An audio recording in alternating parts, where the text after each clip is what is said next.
Inside the Magic, show number 441 for September 16th, 2013.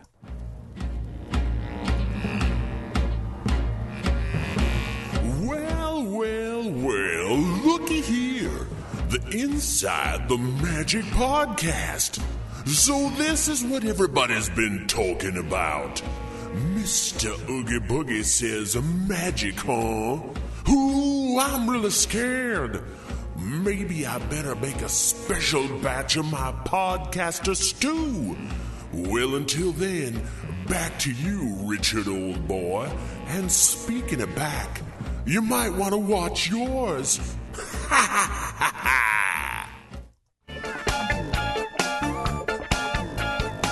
It is Monday, September 16th, 2013, and this is show 441 of Inside the Magic. And as always, I am your host, Ricky Briganti, and judging from that special introduction by a good old Oogie Boogie there, you are in for a treat as Halloween season definitely descends upon us here in Orlando for a lot of frightful fun over the last few days. Of course, it's a Monday show instead of Sunday here because there's been so much going on that I just didn't have a chance to record until today. So, before we get into all of that, I do invite you to visit our website over at InsideTheMagic.net. There you'll find all of our podcasts, videos, photos, news, articles, and plenty more. And if you ever have any news, tips, questions, comments, or anything else, you can always write to me at Ricky@InsideTheMagic.net, or you can call and leave a message at 407-494-4ITM. That's 4486. And now, let's get on with the show. It's just part of the drill. Yes, it's true. Yelling no is the thing that we do. And to you, we confess, it's the one we do best.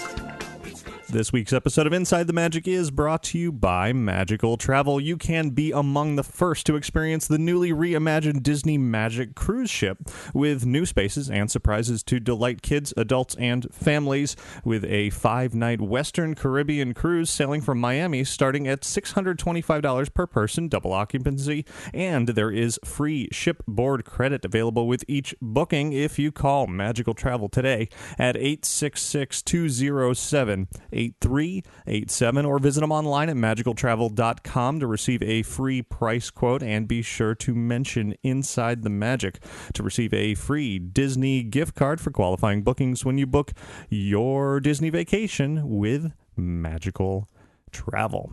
And of course, thanks very much to all contributors to Inside the Magic, whether you're clicking through any of the affiliate links like Amazon.com over on InsideTheMagic.net before making your purchases, or you're just donating to the show. Either way, I thank you for all of it. And now, let's get started with our trip around the world.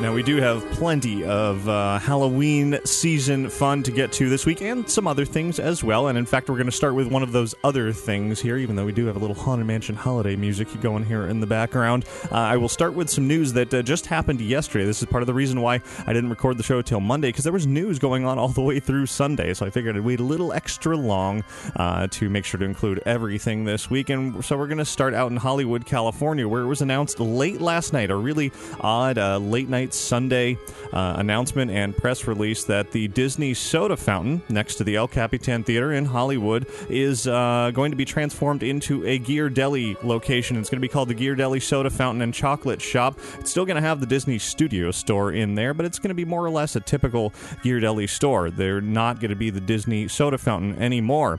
The existing store is going to close on September 29th, so not too long from now, and it's not going to reopen until November 15th.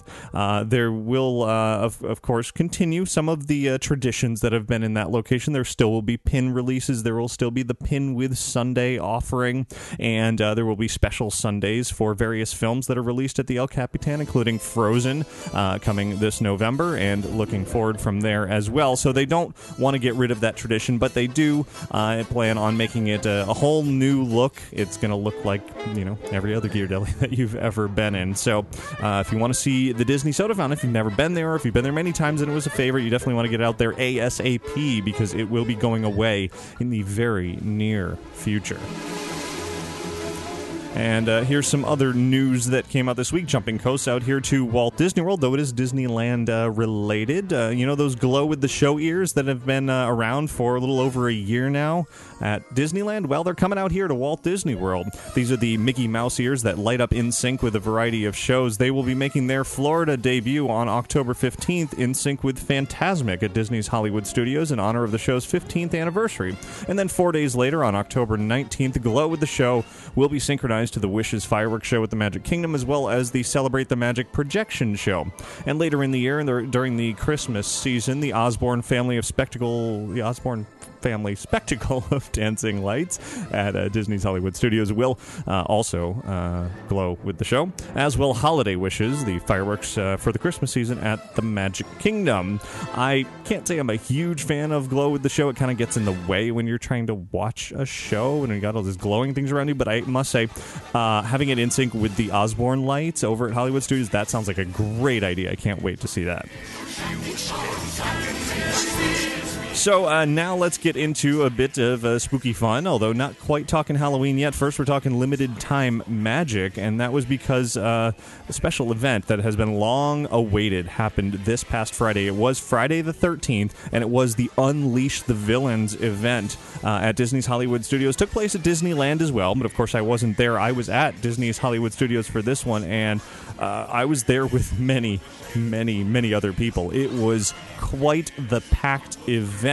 It began around 8 p.m. officially, though at 7 p.m. the DJ in front of the big sorcerer hat started spinning tunes, and then at 8 there was a big stage show, about 10 minutes long or so, maybe a little bit longer than that, on the big stage in front of the sorcerer hat, in which each of the 13 villains that were being spotlighted were introduced individually, and it was hosted by Hades as a face character, which is not too common, as well as Megara, and Pain and Panic were supposed to be there, but I think only Panic showed up. I don't think Pain showed up until a little bit later for some reason. But that went on. You can see a complete video of that show introducing all the villains that are the stars of the evening over on our YouTube channel and on InsideTheMagic.net. From there, a big DJ dance party broke out in front of the Sorcerer Hat, in which I think 7 of the 13 villains were there, kind of mingling with everybody, dancing, taking pictures. It was very informal sort of gathering where everybody was just having fun. But most people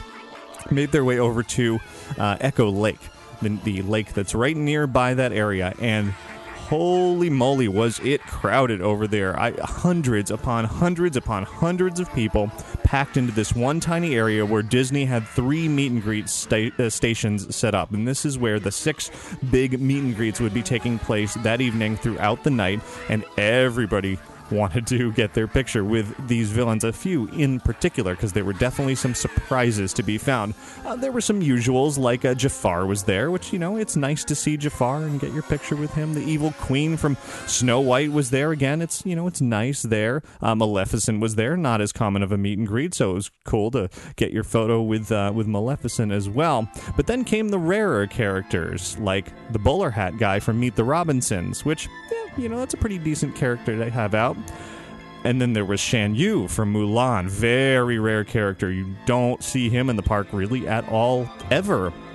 But even more rare than that was the guy who introduced this week's show, none other than Oogie Boogie himself, as a character in the park, which is simply unheard of. The last time I think Oogie Boogie was spotted in the parks was back about 10 years ago, 2003, at a Haunted Mansion holiday event out at Disneyland. This was his first time ever showing up to Walt Disney World, and the line to meet him was just hours and hours long throughout the night. It was really fun to see him walking around and interacting. He was definitely being Oogie Boogie and scaring people and all of that. To keep the line moving, they were doing the autograph card thing again, just like they did with limited time magic. So you asked a character attendant, just for one of these cards, and they were pre-signed cards. 2 different cards, actually. One for the group in front of the Sorcerer Hat doing the dance party, and a different card for the other group that was meeting and greeting. Now, in the end, The whole evening wrapped up with a spectacular fireworks show called Villainy in the Sky. It was a one-night-only fireworks show with a bunch of villain music along with some Pirates of the Caribbean thrown in. It was an amazing fireworks show, probably one of my favorites that Disney has ever done. You can check out video of that along with all the meet and greets and, again, that introduction show over on our YouTube channel and on InsideTheMagic.net. It's worth noting here, though, that because it was so incredibly crowded, there were definitely many, many problems around Hollywood Studios. There was traffic just going down all the nearby roads throughout Walt Disney World, just packed. People were reporting waiting in long lines of cars for 1, 2, 3 hours. At some point, the Hollywood Studios parking lot closed, maybe around 7:30 or so, and they were directing people to Epcot to park there. And shortly thereafter, the park did reach capacity for a little while, maybe an hour or two. So it was that crowded. It was unbelievable how many people were in that park. And in the meantime, there was definitely a lot of commotion. Not everybody knew exactly where they were going or what they were doing, cast members included. And so it was a challenge to, for some to keep their cool. But if you sort of stayed in the spirit of things and just enjoyed the evening like I did, ran around, take lots of pictures and video and watch everybody having fun taking pictures with the characters. And then, of course, the fabulous fireworks that happened at the end of the night as well. It all ended up being a very, very good time, as long as you didn't go in with too high of an expectations. I certainly didn't get my picture with all of the villains by any means, because that was almost impossible. You'd have to wait in line pretty much the whole night to have a hope of getting that accomplished.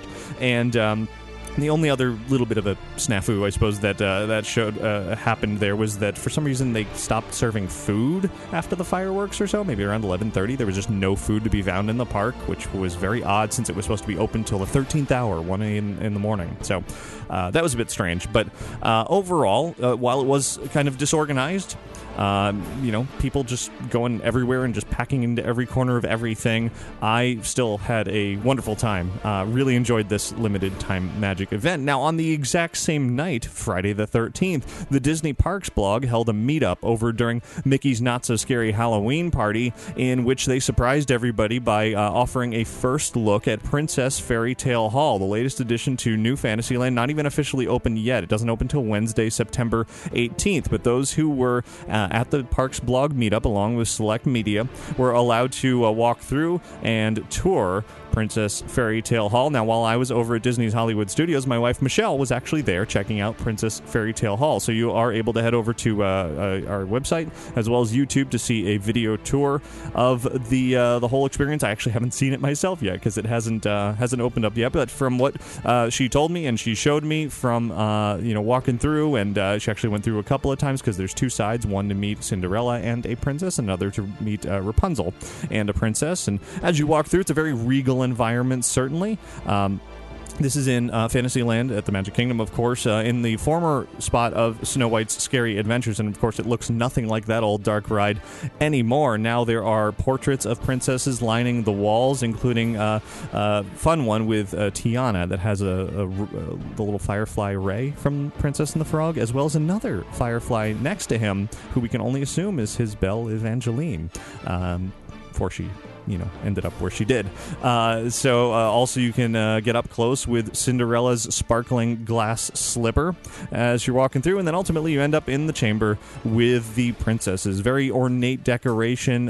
It's sort of a real environment. It's not like an over-the-top princessy environment, but very castle-like environment. And yes, there is a nod to the former Snow White attraction there. There's a book in each of the chambers open to some familiar scenes from Snow White, alongside some other books of the other fairy tales that correspond to each of those princesses. So if you want to see more from Princess Fairytale Hall, definitely head over to InsideTheMagic.net and then look for it to open as the latest edition of New Fantasyland coming up in just a couple of days on September 18th. And that really just leaves one component left, a major component of New Fantasyland yet to open. Next year will be the Seven Dwarfs Mine Train, and just today, again, sort of holding the news here till Monday, there was a live chat on the Disney Parks blog website in which an Imagineer answered some questions. Didn't really reveal anything too major, except they did show off a photo of the first train car arriving to the Seven Dwarfs Mine Train. It's on the track. It is there. It hasn't been making its way around the track quite yet, but it is on scene, and looks like it is going to be a fun ride, but they still haven't announced an opening date, unfortunately. It's going to be sometime, likely in spring 2014. Now, I mentioned Mickey's Not So Scary Halloween Party, and new this year at the party, as I've mentioned before, are none other than Jack Skellington and Sally from The Nightmare Before Christmas, and they are certainly hamming it up over in Town Square at the Magic Kingdom each evening at the Not So Scary Party. And if you want to head over to our YouTube channel, once again, you can see some video of Jack and Sally just being themselves and being absolutely hilarious and a bit scary, too, which is nice to see. But speaking of Jack and Sally, the bigger to-do with them was happening on that same day, Friday the 13th, out at Disneyland, in addition to their version of the Unleash the Villains event, which was much smaller. It was more of a dance party and not too much more. They didn't have special fireworks. They didn't have Oogie Boogie.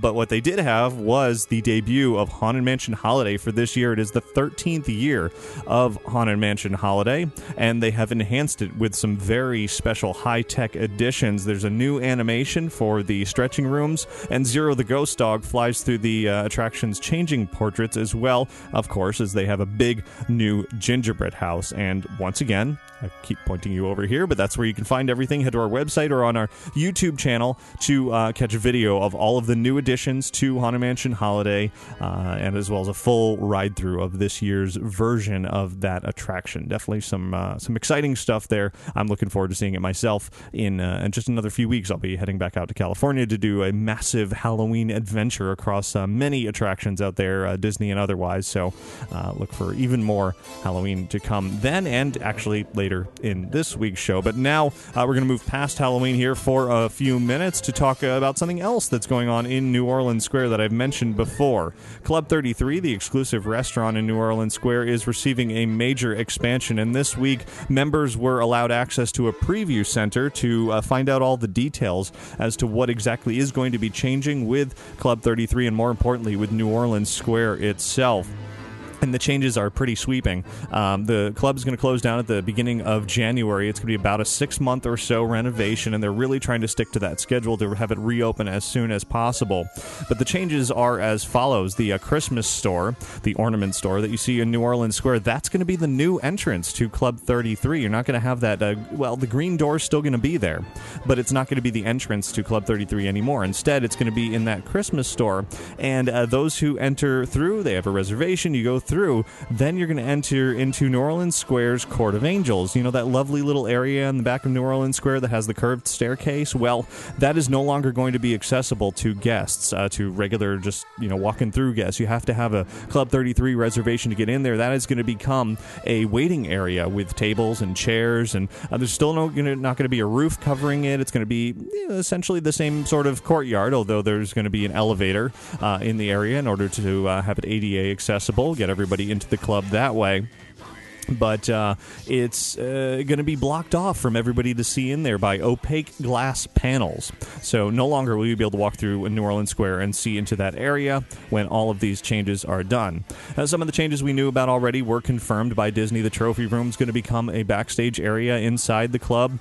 It's going to be actually a big new kitchen for Club 33. The dining room is going to remain largely unchanged, though there will be some changes to the tables and chairs, the old ones of which will be auctioned off to Club 33 members. There will be a lot of the treasures that you find within Club 33, like the Mary Poppins table or the Happiest Millionaire phone booth. Those are going to still be in there somewhere. They're not going to be in their current locations, but they'll be sort of moved around a little bit. The fireplace in the dining room is going to be removed with a new window being added there. But here's the biggest change. A new jazz lounge is going to be added, and the latest detail that emerged was that this jazz lounge of Club 33 is going to be loosely based and themed and inspired by, I guess you should say, on Tiana's Palace from The Princess and the Frog. Now, they're not building Tiana's Palace. I'll make that very clear. They're just looking to that for inspiration, kind of that Art Nouveau style, definitely New Orleans Square, obviously, or just New Orleans for that matter. And so it'll have the feel of Tiana's Palace without actually being that. The official name will actually be called Salon Nouveau, but I'm sure most people will just call it the Club 33 Lounge or the Club 33 Jazz Club. Either way, it sounds like it will be a fantastic place to be. The Club 33 menus will be changing as well. The buffet is being removed from lunch service, so it's just going to be normal lunch service, no more buffet. The bathrooms will be relocated with their famous thrones still there. And that's kind of in a nutshell what is happening to Club 33. In the meantime, Club 33 merchandise will still be available to club members at one of the Grand Californian shops, and they're working on a website to keep everybody, keep members updated as to what is going on there. So, as I've said before, when this was sort of rumored to be happening, you definitely want to head out to the Court of Angels in the back of New Orleans Square as soon as possible if you are attached to that area, because it will be removed from regular guest access come next year and become part of Club 33. Now, moving on into some movie news. This is actually away from the world of Disney, but is pretty exciting news. 2 new movies may have, may ultimately find their way into the Universal parks, and if not, I'm sure they're going to be exciting films. Either way, Warner Brothers Entertainment and author J.K. Rowling have announced this week a new film series based on the world of Harry Potter. It's going to be called Fantastic Beasts and Where to Find Them. Follows the adventures of that book's fictitious author Newt Scamander, and it's Rowling's screenwriting debut. Not only is it going to be a film series, but also video games, physical products, digital products, and this new agreement also includes continued work with J.K. Rowling and Universal for the Wizarding World of Harry Potter, not only here in Orlando, but also in Hollywood and Osaka in Japan. The new story is set in New York in the 20s, 70 years before that of the Harry Potter stories. There will be tie-ins, but she's saying it is not a prequel. But it seems likely, or at least very, very possible, that will somehow tie into the world of theme parks and the Wizarding World sometime down the line. Meanwhile, Universal Pictures and Steven Spielberg have announced a release date of Jurassic World, the latest in the Jurassic Park series of films. It's going to come out June 12th of 2015, directed by Colin Trevorrow. And again, obviously, Jurassic Park has a big presence at Universal's theme park, so it's possible that either or both of these new films could tie into theme parks in the future. Meanwhile, Disney has pushed back the release date for Pirates of the Caribbean 5. It was supposed to come out July 10th of 2015. Now they're pushing it back essentially a year to summer of 2016. Some are saying they're a little afraid after The Lone Ranger didn't do so well that they want to make sure they get that movie right. Plus, they have a pretty hefty lineup for 2015 already, and they don't want to overload it with too much. Speaking of being overloaded with too much at the movie theater, here's some news that many are up in arms about, calling it just the worst idea that Disney has ever had. There's an upcoming theatrical event called Second Screen Live, The Little Mermaid, in which The Little Mermaid, the classic animated film, is going to be at select theaters around the country, and Disney is inviting viewers, guests, audience members to bring their iPads with them and use them during the movie and use the Second Screen app to quote-unquote enhance the viewing of The Little Mermaid with extra features and, trivia and games and that kind of thing.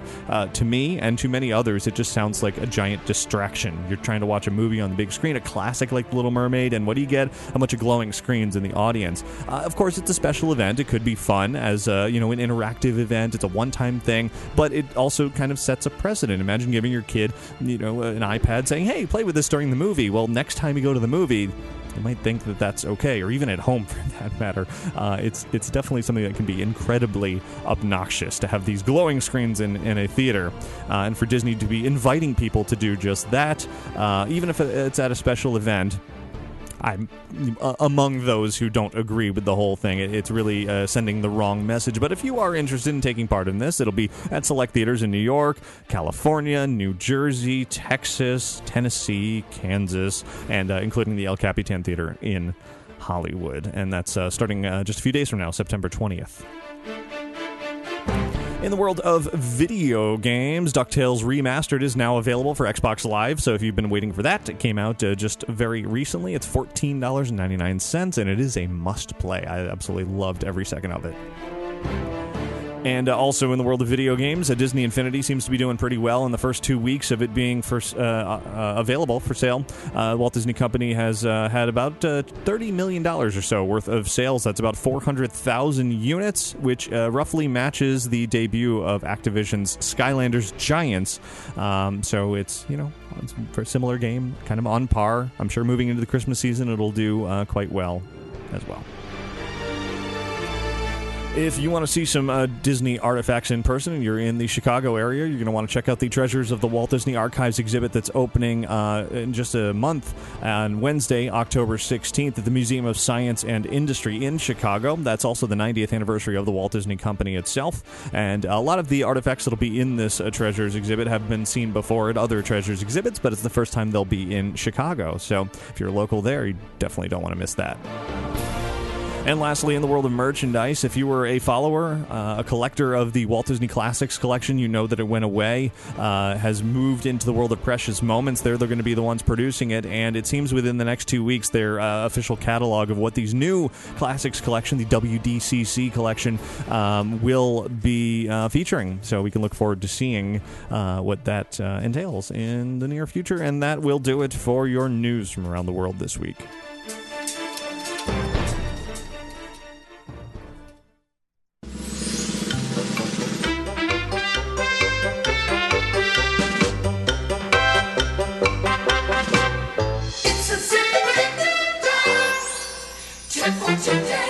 And today's tip comes in from Zach in Maryland, and this is a great tip. It would have been a great tip on Friday the 13th for those trying to get to Hollywood Studios, stuck in traffic, couldn't get in, even the buses were moving slow. Well, Zach writes, I just got back from a family trip to Walt Disney World and wanted to share a tip that I take advantage of anytime I'm in the parks. If you don't mind a little additional walking, you can walk between Hollywood Studios and Epcot by entering or exiting the World Showcase through their entrance between France and the UK, walking around the boardwalk and along the water to the entrance of Hollywood Studios. During a park hop from Hollywood Studios to Epcot, half of our group took the bus and the other half walked. We both entered within 2 minutes of each other, and so it's almost just as fast. It's a bit of a trek, but if you're not staying in a resort along the boardwalk, it is nice to see that area and a good way to avoid the buses. Zach, definitely a great tip. At some point, of course, the parking lot filled up on Friday, as I said, and many were kind of stuck and frustrated and couldn't get in, but you could have certainly gone over to Epcot, parked there, and then just walked over. It's, a little hike, but it would have been worth it, as those fireworks on Friday night were just absolutely tremendous. Everybody else, email your tips into tips@insidethemagic.net. Now we're going to circle back around to the topic of Halloween, my favorite, but not quite yet, because first I want to mention Capturing Magic, the iPhone apps that are the ultimate tool for documenting and recording the magic of your Disney vacation. Whether you're at Walt Disney World or Disneyland, Capturing Magic will offer you a helpful list of photo opportunities and memories to capture before, during, and after your trip. It is the perfect way to ensure that you don't miss any of those magical moments, because while you're in the park, the app is actually going to remind you of those desired photo ops that you've selected before. It says, hey, take a picture. And once you do that, you can use the app to mark off who's in the photo, what camera you used, and then organize everything easily later. The Capturing Magic iPhone apps are available now in the iTunes App Store.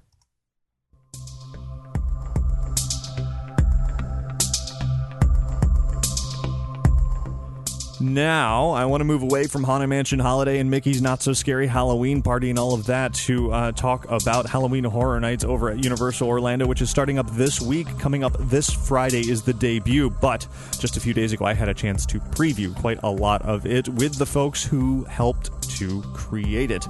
An assortment of costumes and makeup and masks and artwork and details were on display at Universal Orlando in a press preview of the event, and it all just looks great. I'm really looking forward to this year. Of course, I look forward to every year, but really this year I am looking forward to it. It is a great assortment of properties from The Evil Dead, the recent movie, which I really enjoyed, to An American Werewolf in London, which I just rewatched the other day to sort of refresh myself on it. So to see costumes from that definitely hits it spot on.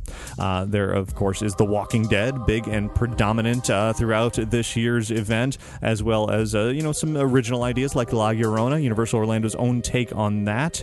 There's Resident Evil, a great video game series that I've been playing for years and years. Really looking forward to walking through there. Recent horror movie Cabin in the Woods, just designed practically to be a haunted house. Definitely another one that I'm excited about. Havoc Derailed is a sequel to a house they had a few years ago. Should be pretty intense, walking through this sort of derailed train before, well, actually during all of the madness. Afterlife, Death's Vengeance is should be a wacky 3D maze as well. And then, of course, as I said, there was makeup displays, sort of transformations showing how they do all of that with prosthetics. They're using a lot of prosthetics on their actors this year. But I really wanted to find out more than just sort of browsing at all of the things that they had on display there. So I spoke with creative director Mike Aiello. He's really in charge of everything that is Halloween Horror Nights, and he was the guy to talk to, and I had some real specific questions about this year's event and why everything came together. And so without further ado, let's hop over to Universal Orlando to learn more about Halloween Horror Nights 2013 from creative director Mike Aiello. I think this year, or rather above recent years, I am particularly excited for your IP houses, your franchises that you've brought in. It seems like a perfect storm of my favorites over the years. We're standing in front of Cabin in the Woods here, a recent favorite. We're looking at a clown and a ballerina, and that kind of speaks to what the zaniness of that movie is. And I know I've talked to you about this a little bit already, but what does Cabin in the Woods really bring that has never been brought to Horror Nights before? I think that maze does exactly what the film did. It takes a genre that's very typical to a haunted attraction, the rickety cabin in the woods, and turns it on its head, just like Drew Goddard did with the movie, and Joss Whedon. For us, it was a really great maze to do because it does present two completely different aesthetics within a confined environment, a singular environment. And the diversity of characters that are in that film, was something that we immediately wanted to do. Merman. That scene in the movie was one of my favorites in the entire film. When he's coming through the fog, you just hear the sloshing, and then he appears. We have Merman in the maze. He has a blowhole. It fires at the guests. And working with Drew, he and I got together in LA well before we started the concept for the maze, and we're just talking through how this could happen. And at that time, he wasn't aware of the scale of what we can do. It was more about, okay, you'll have characters jumping out of darkened hallways and in black environments. I said, no, we want to build the facility. We want to do the elevator room. We want to do a version of the cube. We're calling it the cube catwalk, where you'll have the cubes on either side of you as you're walking through. And we want to bring those characters to life. And he immediately was just like, okay, do what you want. He said, one test he gave, he goes, tell me what the movie's about. And I took him through my interpretation of what the movie is. And he said, you'd be so surprised how many people don't get the film, that try and explain the film back to me, or write an article about it and try and explain the film. He said it's a movie that made you think as much as it presented a really cool story. And he was impressed by that, and I was impressed by him because he was just as much a fan of horror as we are. And to work with him was really cool. And I'm told he's going to be here at some point, and I'm looking forward to him to see his sets again, because that was one thing too. He was excited to see the sets again, because it was such a flash in the pan for him at the time. And it was a long time ago. That movie was made well before it came out in theaters, and he's excited to come if he's able to come. We're still waiting to hear. But again, we're hitting the beats. Elevator room, Merman, ballerina, Fornicus, the god of pain, all that's in. Well, thinking about this sort of the split between Cabin in the Woods with the woodsy cabin, I guess I could say. Evil Dead certainly has that same thing going for it, but then you've got the facility and you've got the Umbrella Corporation with Resident Evil. Almost sort of a recurring theme. Is it accidental that all of that came together? Well, if you look at Resident Evil, we're basically getting games 2 and 3. So Umbrella is not as prevalent in those games. It's more about Raccoon City, which is why we want to make sure we hit home that it's Escape from Raccoon City. Resident Evil 2 and 3, other than like Operation Raccoon City, which is a totally different game, we're really touching on more of the exterior environments of Raccoon City, and not so much the Umbrella Corporation, because it's not a part of those games. What is a part of those games are all of those creatures that have come forth from Umbrella, and the scale of some of the sets are unbelievable. Raccoon Police Department is there to scale. We have that's near our finale. We've got a helicopter overhead, telling you need to get out of the city because it's about to go up the missile strike at the end of Resident Evil 3. Yeah. That's what we're kind of leading to. Leon is there, right? At the opening of the maze. He is taking you on this journey, trying to get you out of the city. And for us, it was just a fun way to plant some video game aesthetics down to the items that are in the game. You'll see those in the maze as well. Herb plants, ammo, save points, things like that. Well, I heard the phrase survival horror years ago to describe Resident Evil. It was kind of the groundbreaker in that, and I've been playing it since then, since I was in middle school. Of course, I'm going to be a fan of this maze. I've seen tidbits of the detail you're putting in it. What about those who come to Horror Nights have never played Resident Evil ever? Are they going to be completely baffled? No, because I think if you don't know anything about the brand, that's the one thing that I think is unique about when you do branded attractions, is you're going to get the fans that are going to go through and expect to see certain things and be surprised by things they didn't expect to see. But those that know nothing about it are going to get a really unique environment with really unique characters that are scaring the daylights out of them. So I think it's a win-win in both respects. We want to educate people in what's out there in the horror genre as much as we want to play to the fans that follow it. One more quick question. The Walking Dead's obviously returning this year. Normally it's a complete reinvention of the event year after year. What made Walking Dead so successful last year that you wanted to bring it back? The popularity of the show is unreal. I mean, look at TV right now. Look at horror-based television. Walking Dead is pulling in 13 to 14 million viewers a week. It is an entity unto itself that will probably not be replicated in a horror genre. My mom watches Walking Dead. That's a big deal. There's other people that I know that their parents or grandparents watch Walking Dead that you would never believe would watch a show like that. I think that's very intriguing and unique for the horror genre. That is incredibly intriguing. And of course, it was very popular last year. We had to look at, we're not, this is a totally different team, looking at the numbers that are brought in and all those things we don't even deal with. But for us, it was an opportunity. Once we heard that it was a need to bring it back. Okay, how do we do it differently? How do we make it bigger? How do we expand that brand? And doing the maze solely in season 3, you've got Woodbury aesthetics, prison aesthetics, but then in the street program, with the opportunity to do something we haven't done before, which is take an IP brand. I mean, IP in general in the streets is a rarity in our event, and expanding that into portions of our property, putting you in Atlanta, putting you at Herschel's Farm, putting you at the survivors camp. Those were unique things we wanted to try, and aesthetically we felt would be powerful for the guests. And on top of it, we really wanted to make sure we had aesthetics in the streets. We had architecture. We had scenic things going on in the streets. That was a big push for this year. Hence, a tank in New York right now, which will be Atlanta. That was brought in last night, and I have to say, a lot of people came up to me and said, "How did that wheel in?" That was built from scratch. Our design team designed that and built that from the ground up. It is completely fabricated, and it looks amazing. Now, of course, Mike isn't the only one who has worked on Horror Nights. There are many, many people who have carefully create all of the creatures and craziness that goes on during that event. And not all of it takes place inside haunted houses, in the sound stages and in the tents that they set up throughout the park. A lot of the event takes place in the streets. And this year, they're bringing The Walking Dead completely throughout the entire park, or most of the park. And to talk more about the decisions behind that, it's an odd choice. This is the first time they've ever brought one property to the park and had it, focus on just that one throughout all of the streets. So I wanted to know more about that decision and what, we can expect to see there. So I talked to the show director of the street program, Laura Wallace. You've heard from her here on the show. I've talked about Grinchmas with her, also talked about Horror Nights last year with her. And here's what she had to say about this year's Halloween Horror Nights streets.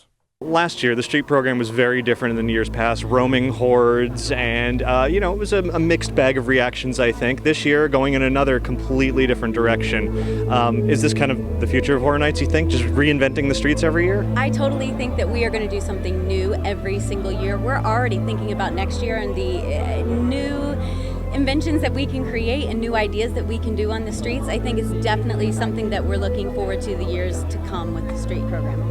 It is nice to see something new, and of course fans of The Walking Dead are going to be eager to walk through all of these scenes. When first conceptualizing, thinking of, okay, we're going to make the entire park The Walking Dead, were you afraid some might say, oh, that's, just one IP for the entire park? There's been a lot of different scare zones in the past. I don't think we were afraid of that because we went into this knowing all 3 seasons and knowing what we wanted to recreate. All of us are big fans of The Walking Dead, so we had in our mind the perfect places that we could recreate Atlanta. New York is the perfect landscape for that. We knew we wanted a tank. I mean, we went down the path of trying to get a real tank, and that didn't quite work, so we built our own tank. It's beautiful. We know we wanted to recreate the scene where the barn catches on fire at the end of season 2. The perfect place for us to do that is in the Mel's Corner, where years ago we created a little schoolhouse, and it was a walkthrough experience, and that's exactly what we wanted to do with the barn. We've recreated camp from season 1 with the RV, with other little things that you're just gonna absolutely love, and we knew it would work because there are such different varying walkers. We have hero walkers in these different areas that we're featured walkers from each one of those seasons. I don't think we had any fears at all that it wouldn't be different everywhere. So those who have been watching the show from the beginning, like I have, I'm a big fan of it. It's going to be instantly recognizable as you're walking through, not only the sets, but the characters. The sets, the characters, the walkers, how they move. We've been doing extensive walker training. And as you saw, watching season 1 to season 3, walkers got a little slower because they've been walking for quite a while, right? So you're going to get even varying scares as you walk through the street program. Have you been working with Greg Nicotero? We've worked side by side with everyone at AMC, and they've been wonderful. It's just been a great experience for us. What surprises do you think guests will find when walking through these areas? We have some of the more unique hero walkers. To allude to what Mike said, you're going to be blown away at some of the things that we're putting out there. I just think you're going to be completely mind blown by the scale of these props that we've put out there. We also, again, wanted to affect all the senses. To me, one of the big things that stuck out for me in season 1 was they always alluded to smells, the smells that were around them. So in the Atlanta area, we are pumping the smell of rotten decay throughout that area. Behind me, we have walker traps. This is representative of the Clear episode in season 3. We have sound effects pumped into each one of these little cages, so you're going to hear these animal sounds, again, to train, and then training our walkers to walk right into the walker traps, just like on the episode. One more question for those who haven't watched the show at all, don't care, but they just want to be scared. What are they going to get out of the streets? Oh, they'll be terrified. I mean, our characters are the best in the business, and we train them so that no matter if you know the IP, you know the show, you're still going to be scared. The distraction and the scare that we teach our actors is amazing, no matter if you know what Walking Dead is or not. Now, in addition to talking to these great people about this upcoming great event, I actually had a chance to experience some of it myself because Universal offered a sneak preview opportunity to walk through The Walking Dead No Safe Haven. This is one of their 8 haunted houses this year. This is one based on The Walking Dead, obviously based entirely in Season 3. So that means you got to walk through the governor's office with the zombie heads in the fish tank and even have a close encounter with his zombified daughter, and head through Woodbury and see some familiar faces there. This year in the maze there are characters from the show, not just sort of zombies and that's it, or walkers for that matter, and that's it. They're actually characters who were seen, people portraying the characters. Walking through Woodbury, you see people with guns, of course, protecting the area against the walkers, and then it eventually makes its way into the prison, and so much of it looks exactly like it did on the show. It is a fun and exciting maze, and I have a feeling this one wasn't even fully packed with all the actors and effects that will be in there. This was kind of just a sneak preview.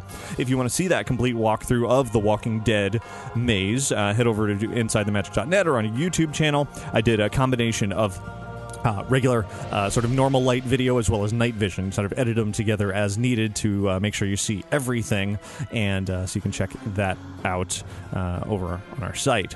But there is still one more element to talk about from Halloween Horror Nights as we're leading into its grand opening in just a few days. It is the notion of interactivity. Now, those looking around all of these exhibits at this media event, there was a lot of artwork on display.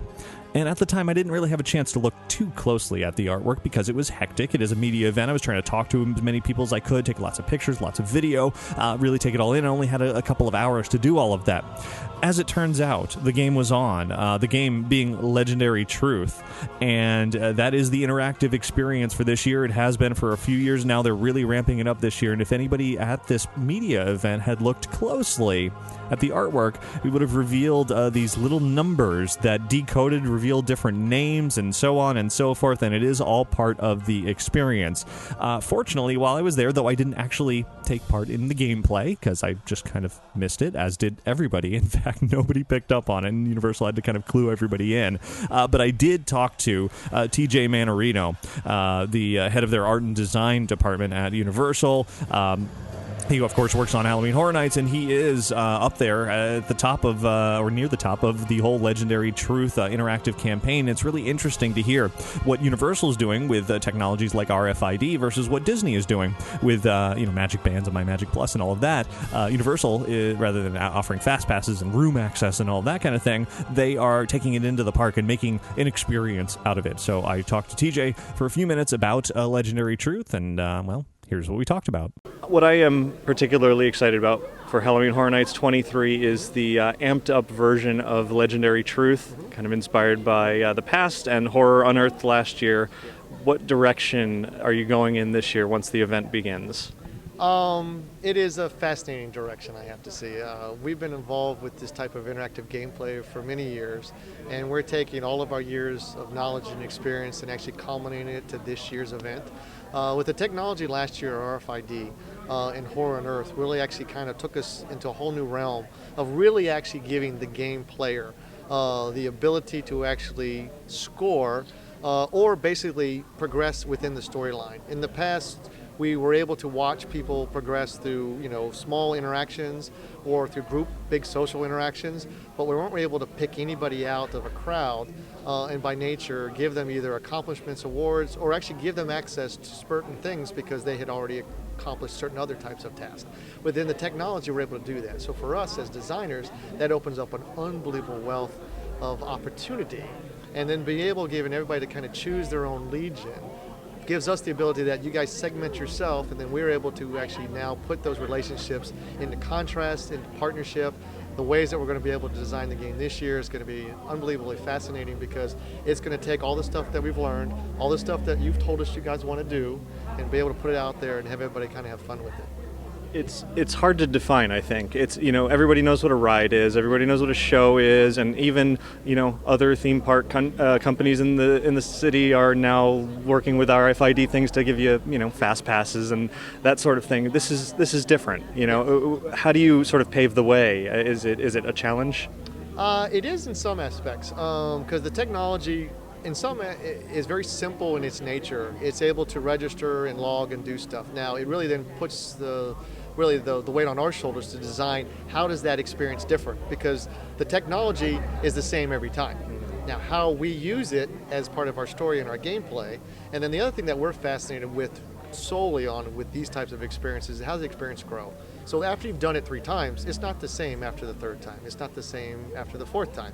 It grows with you, and you actually now start to actually evolve and change the story. Where most of the time you go on a ride attraction, and it basically gets you to conform to its experience. You sit in a ride vehicle, you experience it, and at that point you leave. You come back, you do the same thing. For these types of experience, what we love is that you, as the guest, you actually change the experience, and we as designers, we actually conform to you. What story you want to take, which path you want to go, how much or how little you want to be involved. These stories are able to do that now, and it gives you the opportunity to kind of tailor your experience to what you want to actually do and involve yourself with. And for us, we love that, especially as this event has kind of grown. It really is kind of what really is the core. It really becomes something that people take with them every year. You visit the Legendary Truth website, and blinking red on there says Legendary Truth monitors the web. Yes.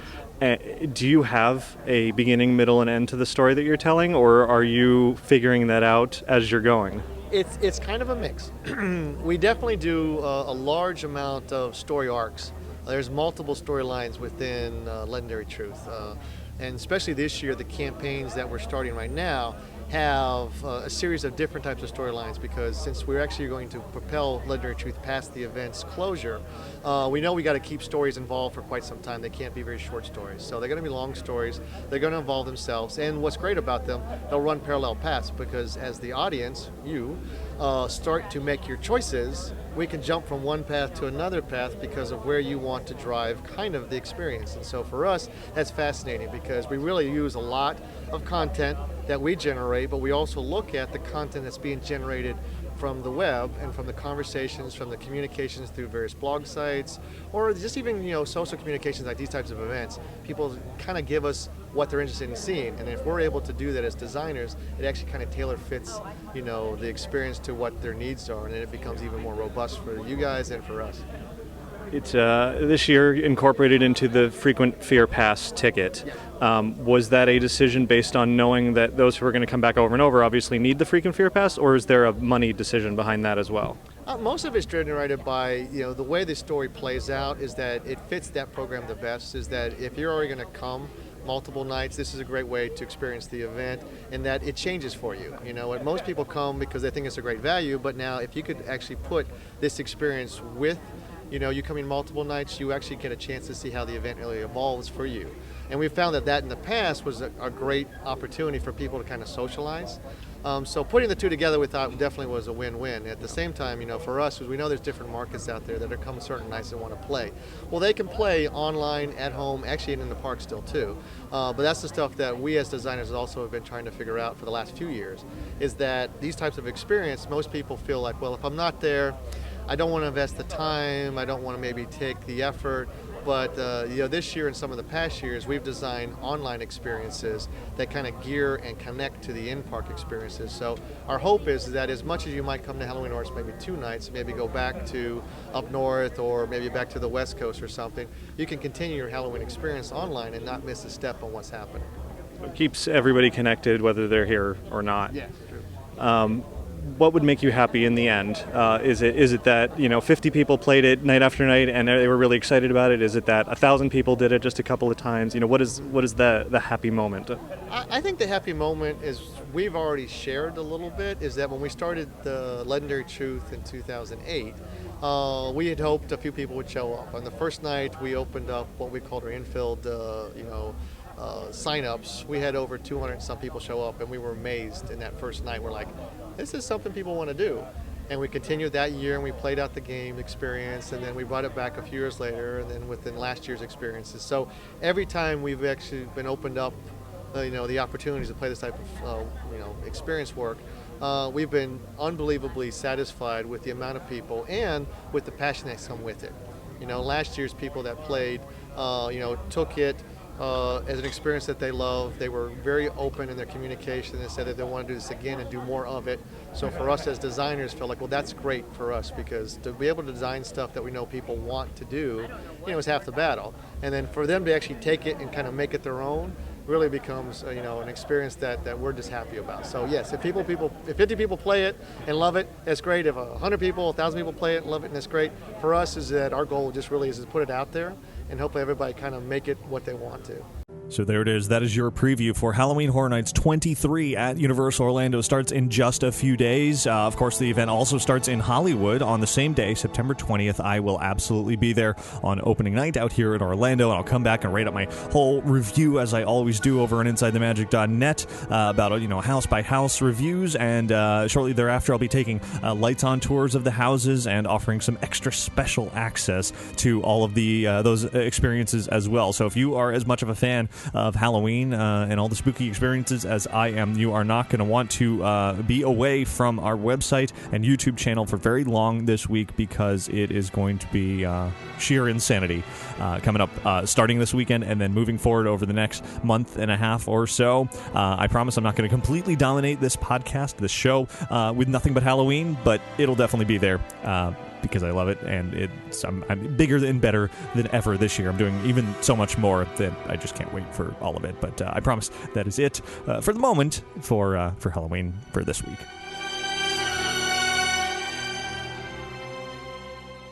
Now, I do want to move into another subject that is equally appealing, though not spooky at all. But before I do that, I want to talk a bit about touring plans. If you are tired of waiting in line at theme parks, you can avoid them with personalized computer-optimized plans from touringplans.com. When you're planning your next trip to Walt Disney World, Disneyland, or even Universal Orlando, you can use touringplans.com's crowd calendar to pick the best and least crowded days to visit.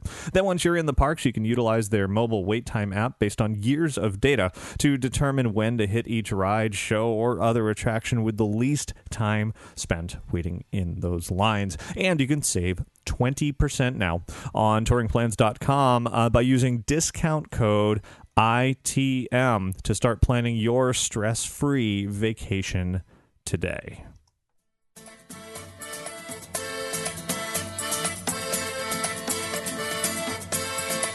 So the fall season, I often refer to it as Halloween season because it does start so early. Mickey's Not So Scary Halloween party's already going on, and Halloween Horror Nights starting up soon. Hallow Scream shortly thereafter, and many other haunts as well. But there's more that goes on around Orlando and in the theme parks than just Halloween. It's this time of year that the Food and Wine Festival descends on Epcot. And I'm not going to talk extensively about that this week because we're still 2 weeks out from Food and Wine Festival. I think I'm going to save that for next week's show, although you can already read sort of a preview that I had of some of this year's dishes over at InsideTheMagic.net. But what I do want to talk about is one more announcement that I didn't mention at the top of the show that came out this week, and that is that Walt Disney World is going to be rolling out 4 new food trucks very, very soon. In fact, it's going to be coming in just a couple of months, and these food trucks are going to be inspired by some familiar themes. They're called Enchanted Fair, the World Showcase of Flavors, Superstar Catering, and Namaste Cafe.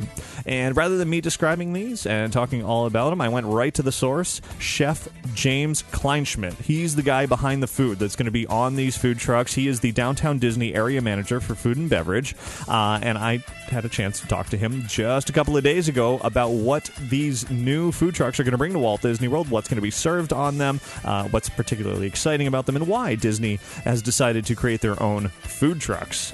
So let's actually, I was talking to him in the Living Seas Lounge. Great place over at Epcot. It's sort of a throwback to the 80s. It's like stepping into a time machine and going in there.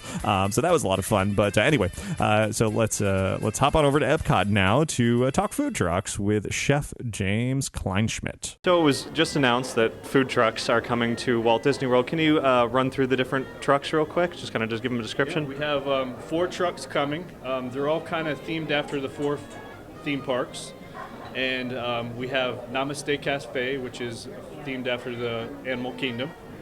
We have the Enchanted offerings, which are Magic Kingdom themed. We have the Meatball Truck, which is Hollywood Studios. And we have the Food and Wine Truck, which is featured after Food and Wine at Epcot. So they're all featured. The Food and Wine Truck has featured best of the best offerings from Food and Wine. There's some other trucks, like the Fairytale has the corn dog. It's a hand-dipped corn dog featured from Disneyland. We have a glass noodle salad there, which is featured from Hong Kong. And we also have on that truck is also a featured dish, which is the, slipping my mind right now. Glass noodle salad. Oh, the Côte Monsieur, which is from Disneyland Paris. Okay. Where did this idea come from? You know, why sort of bring these cuisines into a location? Obviously, it's following up on the food truck fad. Yeah. But why now? Why Disney? Well, it's an ever-growing trend. I was just at a food truck rally this past weekend. There was 22 food trucks there, which tells you that it's not going away. Disney has taken this on just to kind of diversify our offerings and be able to be mobile as well. So you may see these trucks out in the community, mostly at Disney, downtown Disney, and also at some different events probably throughout the year, marathon weekend. Also may do sports complex as well when they have the Braves open season and all that kind of stuff. But really, it's just an exciting adventure that we're going to be going on. It's able to be mobile and just have a look around the community, and following that trend and also taking the trend to a new level, because I believe these trucks are definitely going to be very exciting, and they're going to offer food items that you're not going to see in the everyday food truck. The Food and Wine Festival, obviously very popular year after year, and fans have long asked for more of that. Is this a response to that, to provide that sort of year-round access to those flavors? Yeah, last year we actually took some of the Food and Wine Festival kiosks down to downtown Disney right for the holidays to test out and see how that would go. And they were also the best of the best food items from Food and Wine. But yeah, this is definitely testing out to see how that works at downtown Disney. Moving forward to Disney Springs, I think it's a great addition. And it is a downtown Disney or Disney Springs moving forward. It's a community, and food trucks do fit into a community very well. Right. Now you mentioned the trucks moving around. Are they always going to be on Walt Disney World property? For the majority, I'd say 99% of the time, but there may be special events out in the community that we may show up to. Okay. So you may see us around. Okay. And I'm really intrigued by the idea of bringing in flavors from the parks around the world. I'm a huge fan of Disneyland's corn dogs. So to have that here is the best news ever. Tell me about that decision. I mean, is it a response to fans who love those flavors, or did you want to, since Walt Disney World is the best of the best, so popular, just kind of bring them in and showcase it all? Yeah, this is kind of an opportunity to have one-stop shopping. The guests come to downtown Disney. They've been, different areas in the parks, and they come here for these food items, and year after year they like to see these food items. So they can come to downtown Disney, hang out at these food trucks, have some of the different offerings that they can have all in one place, feed the whole family, and have a great, exciting time. Guests come to Walt Disney World for rides, shows, character meet and greets, that kind of thing. Do you think food trucks are going to be a new addition to sort of that line of attractions? Yeah, when you think about attractions, you think of Spaceship Earth and Test Track and those type of things, but more and more our food offerings for food and beverage tend to become attractions in their own. So the food trucks, I definitely think, are part of that, and just the sight of them, the dishes that we have on there are going to be awesome and flavorful, and that's going to be an attraction within itself. And when do you expect the trucks to start rolling out? Late this fall, probably mid to end of November, you'll start to see them, and they're going to be exciting. Sounds pretty delicious, right? Having Disneyland's corn dogs at Walt Disney World, that alone, that's it. That's all I needed to hear. I am so beyond looking forward to these. And, of course, the Food and Wine Festival flavors all the time. That's just brilliant. And, of course, this is a step towards Disney Springs, which is interesting. And it's kind of a first little baby step towards that. We can look forward to more of that sort of thing in the future. But, just a couple of months away, and we'll be seeing these food trucks roll out. And I have a feeling I will be stopping there frequently. So, yeah, I'm just hungry thinking about it. Hey, Ricky. Hi, Ricky. Hi, Ricky. Hey, Ricky. Hi, Ricky. Hi, Ricky. Hey, Ricky. Ricky, this is amazing. Ladies and gentlemen, boys and girls. Inside the Magic, listener feedback.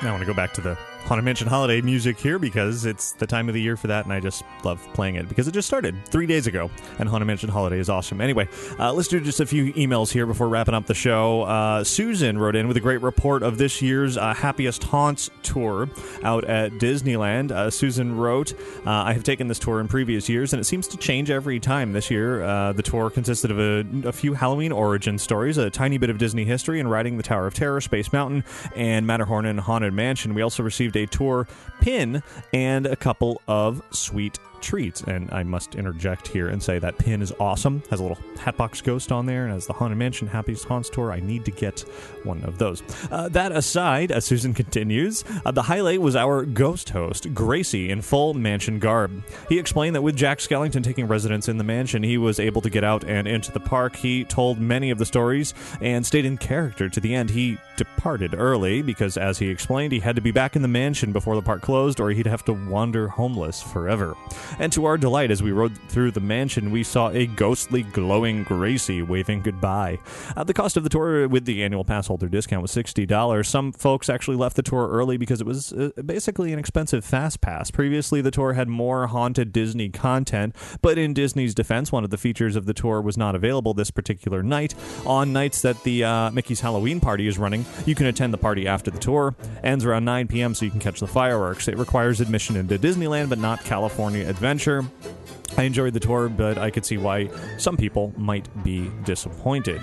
And of course, there is plenty of Halloween fun with just the park admission. The Halloween Carnival at Big Thunder Ranch, including Conjure a Villain, the Dia de los Muertos with face painting, Space Mountain Ghost Galaxy, and of course, Haunted Mansion Holiday.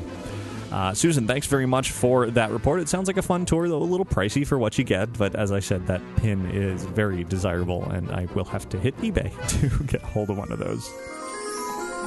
Recently, I had a listener write in asking about Rosita, the sort of name-dropped bird in the Tiki Room, wondering, what happened to Rosita? Well, Robert wrote in and said, Jose asks about her after Pierre introduces the other ladybirds, and now a Tiki Room cast member mentioned that Rosita was actually in a cage in New Orleans Square, up near the restrooms and the Mint Julep Bar.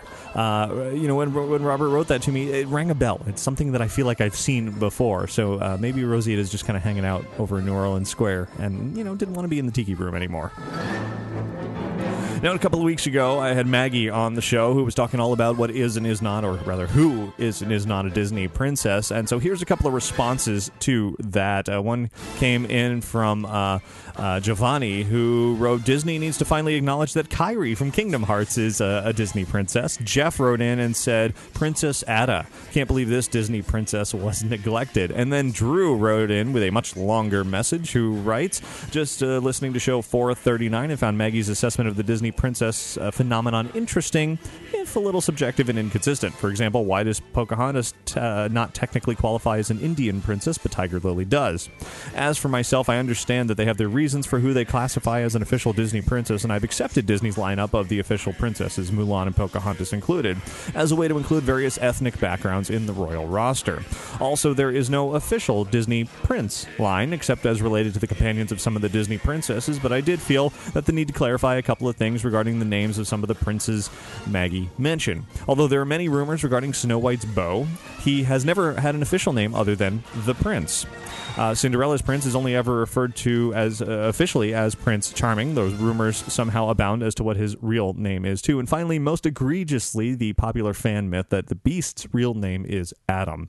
This theory has sprung from a few sources, but none of them pan out, as the Beast has never been referred to anything officially in any lasting capacity by Disney as anything other than the Beast, or the Prince, which makes sense since those titles perfectly reflect the essence of the character's transformation inside and out, not in films, theatrical productions, video games, books, theme parks, or merchandise. For some reason, many fans feel the need to give every character a name, but I think it's important not to assign attributes to characters that have been so carefully and expertly designed and created by artists and animators and filmmakers and storytellers. Otherwise, what's to stop us from randomly assigning names to characters whose first or last names aren't revealed? We might as well just call him Melvin or Barney, or any other name that we decide, since they're just as official and about as French. Some people might say it doesn't really matter and don't care, and we'll just decide to keep calling him Adam. But I think it's about respecting the characters in the films that we love so much and were so masterfully and wonderfully created. Glenn Keane, Dave Smith, and even the Disney Company have all stated clearly and officially that not only does the Beast not have a name, but it's also definitely not Adam. Drew, thanks very much for that email and clarification. Trust me, you're not the only one to chime in on this subject, and there's a lot of passionate opinions about it all. And you are right. I actually meant to add that footnote after I aired Maggie's segment a couple of weeks ago, that Adam, while widely sort of appreciated maybe as a name for the Beast among fans, it is not official by any means. So certainly worth clearing up there. And with that, I will wrap up the listener feedback for this week.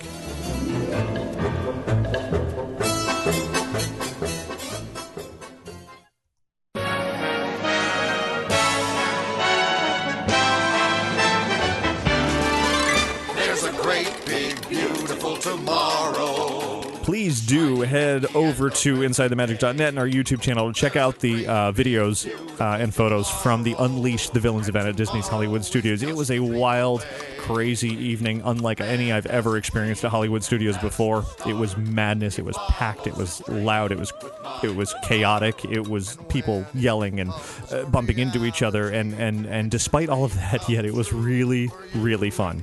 Very unique evening. Great to see Oogie Boogie, certainly, and some of the a lot of the other villains. A fun stage show and great fireworks, spectacular fireworks. So definitely a big win there. If you can try to ignore all of the chaos, a win for limited time magic and Disney amidst so many limited time magic moments. Of course, head to InsideTheMagic.net for many, many other topics as well. Club 33 has been very popular. The expansion details this week, along with all of the Halloween details leading up to Halloween Horror Nights coming up this weekend, which I am tremendously looking forward to.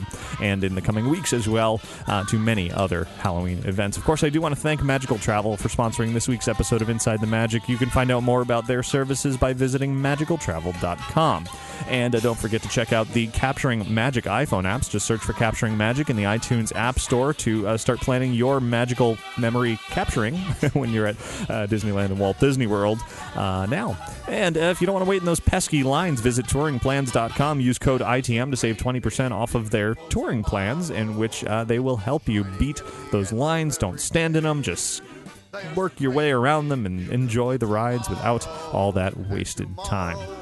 And, of course, if I haven't mentioned it already this week, I keep referring everybody to the website and YouTube, and that's because there's so much content this time of year that just doesn't fit in this show. This show would be hours and hours long if I included everything, so please go to our YouTube channel, subscribe there, follow us on Twitter and Facebook, and just visit the website. It's sort of the summary of everything, and that way you can just stay on top of all the latest and greatest Disney and theme park fun between episodes of this show. So thanks to all of you for listening and for watching each and every week, and I hope you enjoy the upcoming ride through Halloween season with me as much as I will have fun going through it all. So thanks again. Have a magical week. Goodbye. Beautiful tomorrow, just a dream away.